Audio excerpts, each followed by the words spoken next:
అండి ఈరోజు మ్యాంగో పాపడ్ చూసేద్దాం. ముందుగా మామిడికాయలని శుభ్రంగా కడుక్కోవాలి.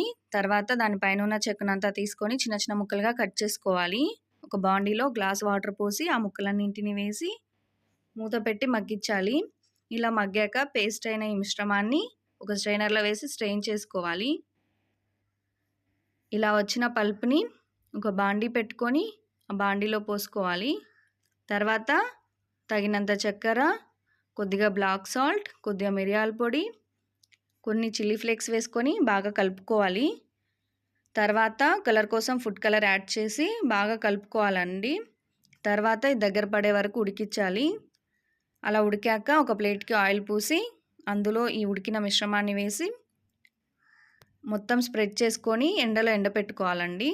ఇలా ఎండిన దాన్ని పీసెస్గా కట్ చేసుకొని రోల్ లాగా చేసుకోవచ్చు, లేదంటే పాపడ్ లాగా కూడా తీసుకోవచ్చు. చాలా టేస్ట్